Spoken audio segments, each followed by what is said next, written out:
Sa panahon ng social media at digital-based community, nag-imbita ako ng 25 katao para magbalik at maranasan ang tunay na kahulugan ng komunidad na wala sa dulo ng ating mga daliri, kundi nasa isang munisipyo na malayo sa kabihasnan. Hindi ka pa nabunot. Tangbot, di ko lalasahan eh! Hoy, giling mo muna.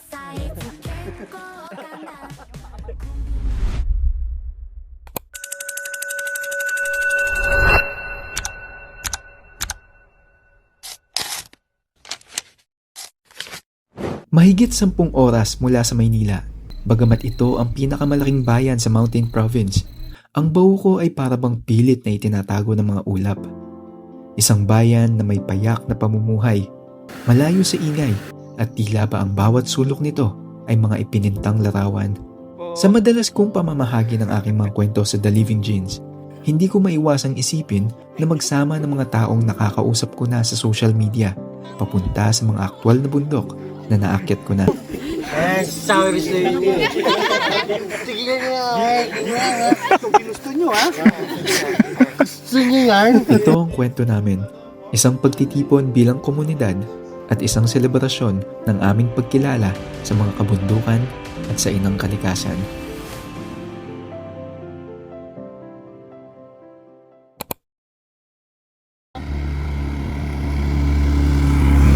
Kung susundin ang orihinal na plano, dapat ay nagsisimula na kaming umakyat ng alas 4 ng madaling araw. Pero may mga pagkakataon na kahit anong pagpaplano, susubukin ka talaga ng mga aberya. Late na kaming nakarating sa jump-off at alam naming makikipaghabulan na kami sa mga natitirang oras ng araw papunta sa mga summit.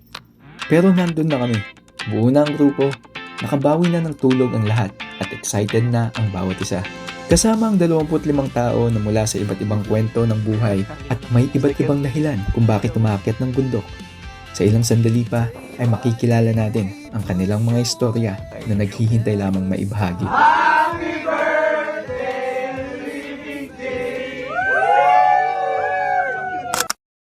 Okay, so good morning po. Welcome to Bauco. Welcome to Villa. Dito po yung jump off natin. Dito sa Barangay Bila nagsimula ang aming paglalakbay. Pala si Dex. Ako ng travel buddies. Hello po, ako si Jean. Ako yung nambudol sa inyo dito sa sa hiking na to. Ako po si Ma'am Ana. Yun ang budol sa akin, umalis dito eh. EY po. EY. Virgie po. Virgie. Mayroon tayong 30 po. Ma'am Annalyn. Jomar. Rose. Andre. Andre. PJ. Monterde. Maylin. Walang ulitan. Sorry na. Jenny Lynn. Dennis. Hannah. Haris. Haris yun. Paulo. Gohan. King. Ano? Gemily. Dito kami inorient ng mga empleyado ng local tourism tungkol sa mga dapat at hindi dapat gawin at ang kahalagahan ng turismo sa malayo at liblib na bayan ng Bauco. So ang mangyayari dito from here to Basan Cafe going to Barangay Hall, yung mga guides po natin mag-assist lang.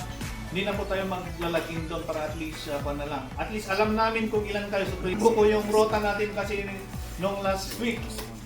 So medyo ang sasabihin ko na is medyo may mga masukal na daan. Lalo na kasi maulan dito na nakakatapos ng bagyo. So meron tayong mga obstacles diyan. So challenging. Noon kasi ang ginagawa namin diyan is heavy backpacking. So from here going to Barangay Hall, ililista lang kung ilan yung mga packs na aakyat para at least alam ng mga barangay. CR lang yung iba, tapos group picture tayo dito. Bago tayo Okay. malis. Okay. Mula sa Barangay Hall ng Bila, bumaba kami sa mga palayan, sa inkadang rice terraces na hindi lang basta taniman, kundi ang bumubuhay na rin sa barangay nito.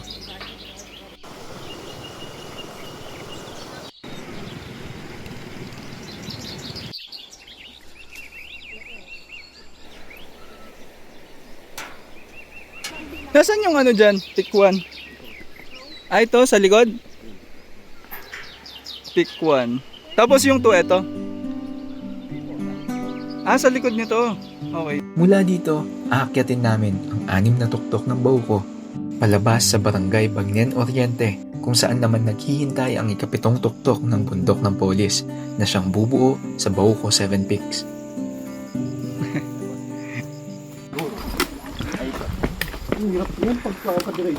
Mainit kaming tinanggap ng mga taga-Bauco at nakasalubong namin ang mga lokal na tahimik na nagtatrabaho. Mga lokal na tahimik na sumusunod sa payapang ritmo ng lupa, ng tubig at ng sariwang hangin. Ang kamay nilang makakapal ang kalyo, hawak ay kasaysayan ng lupang minana nila. At habang pinapanood ko sila, naisip ko kung gaano kaswerte ang mga taong gaya nila na araw-araw ay naglalakad dito sa ganitong kapayak na pamumuhay. Sir, anong pangalan nyo kasi? Ano po kasi pangalan nyo? Junel? May panandali ang inggit ako naramdaman. Pero sa loob ng 2 araw na nagdirito ako, pipilitin kong damhin ang lupa, tubig at hangin na meron rito sa Bauco.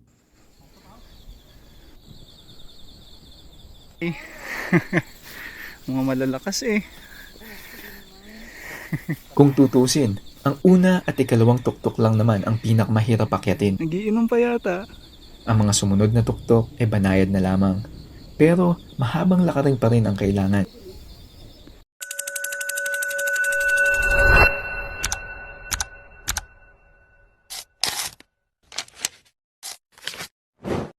Bale yun.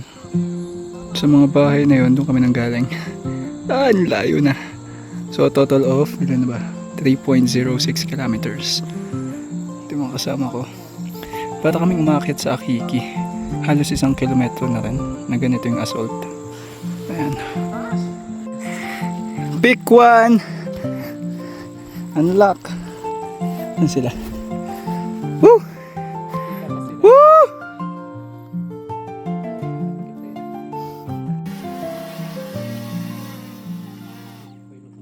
May na umayok na dito. Inabutan pa kami. Kain na po. Ubus na, boss. Buhay pa!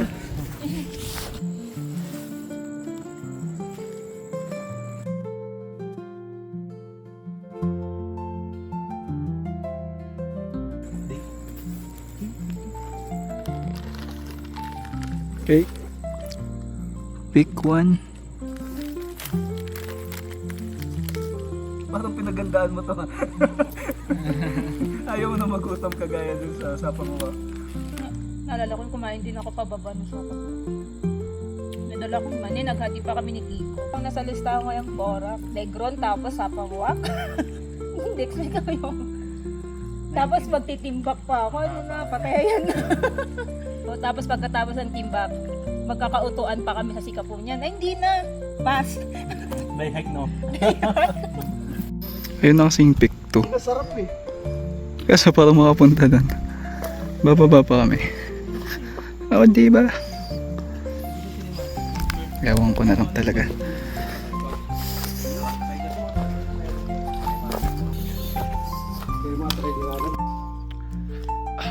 We are approaching peak 2 of Bauco 7 Peaks. 1745 meters above sea level.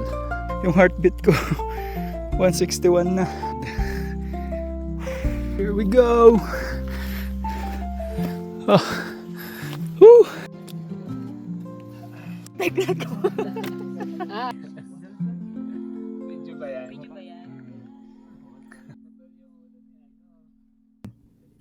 Sa pagpapatuloy namin sa ikatlong tuktok, biglang nagbago ang ihip ng hangin. Palamig na itong humahampas sa mga pisngi namin. At dahil pasado 2:00 na, nasilayan na namin ang pagbaba ng mga ulap at pagbalot ng hamog sa mga puno ng pino.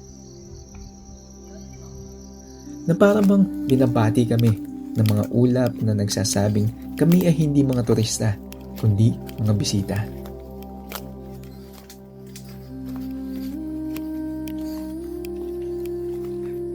.851 meters above sea level. Literal, kalibal na namin mga ulap.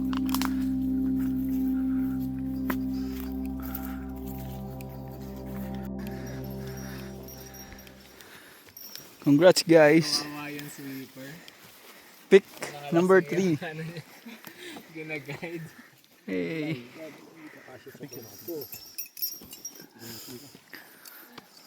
Ito pa nga ano yun, nagsiling pag na. Halaktawan na. Uy, dandahan na, madulas. Kaya nga eh. Ang laki ng patak eh. Uy, ano sa bato mo yun eh. Siguro lang yan. Grabe. Kapag ang sana dyan kung hindi mapag... Naging mabagal ang mga oras sa mga paahon. Naging banayad naman sa mga pababa. Pero habang nasa patag at nababalot ng hamog, hindi namin maikakailang nakikipaghabulan na kami sa oras ng dilim. Nahuwag naman sana kaming abutan ng takip silim. Zero visibility. Kasunod ka pa? Wala pa sila. Hindi ka natakot? Kung ako, kakaripas ako ng takbo na.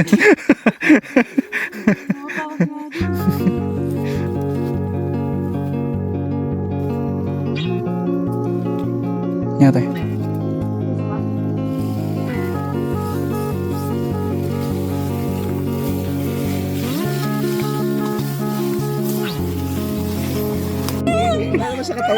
Wala po, wala.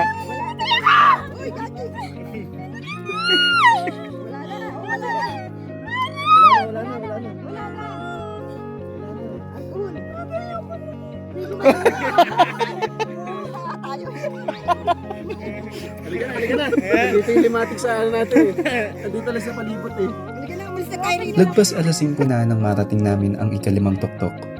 Wala na rin kaming plano na subukan pa ang ika-6 dahil lilihis ito ng ruta mula sa Bagnen Oriente. Kaya minabuti naming dumiretso na sa ika-7 tuktok sa bundok ng Polis. Attendance check. Ka-exit na tayo. Yawn! Polis pa. Bitbit na Polis natin pa pala. Bitbit na natin.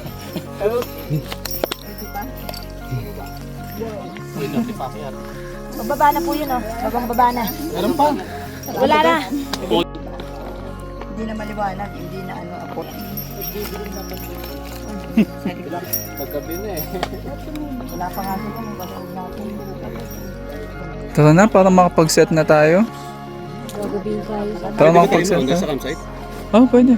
Hanapin pa tayo. Hindi tayo magpahinga ng matagal. Yung mga polis po. Picture mo na doon pa. Wait na sa campsite? Doon. Sa puno. Apat na magkakasama Pwede. Hindi, bababa mo na. Sa van. Van. Nalakunin yung mga gamit pang camp. Van, Ano na po yun? Bababa. At mabilis na dumilim ang kabundukan. And tuluyan na kaming ginabi sa daan. And 40 minutes pa. Papunta sa Hiker's Nook. Ang kalsada ng Bagnen Oriente ang bumungad sa amin paglabas at pagkababa namin mula sa ika-5 tuktok. Dapit hapon na at unti-unti nang nagdidilim. Ang destinasyon namin ay sa Hiker's Nook sa paanan ng bundok ng Polis na halos 1 oras pa ang layo. At mula roon ay aakyat kami papunta sa summit ng bundok at magkakamp sa kalapit nitong campsite. Hello, katakot. Diyos ko, ganito na yung daan. Sa kasamang palad, nang malapit na kami sa paanan ng bundok ng Polis, nagpasya yung iba na mag-homestay na lang at doon ay magpalipas ng gabi. Ano na bang oras? Saktong alas 6 pa lang, ganito na sa baw ko. Tatlo silang nagpaiwan at yung mga natitirang grupo, lahat ay nagpatuloy sa summit ng Polis. At habang paakyat kami, naisip ko kung paano kami nagsimula bilang mga estranghero. Buti sa amin puro na ano. Buti sa atin binulabog. Hinayaan nyo lang, no? Oo ha? Pa namin. Oo ha? Eh sana inipon mo. Dinuguan pa. Dinuguan. Yung pa sa balat mo. Naiwan. Oo. Kailangan hayaan nyo lang. Huwag niyong piliting... Saka pinipit ko lang. At sa mga sandaling iyon, bumalik sa isip ko ang tanong, sa panahon ng content creation, kaya pa ba nating bumuo ng isang tunay na komunidad?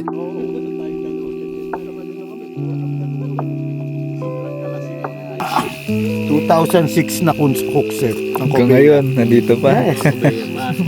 Ako, Bea. 2006. Ay, kung ngayon lang ako tumayo. Ina na mga Garmin. Tapos yun gagawin mo, no? Duguan, no? Pero dami rin yan basher eh. Ako gagawin ko rin yun.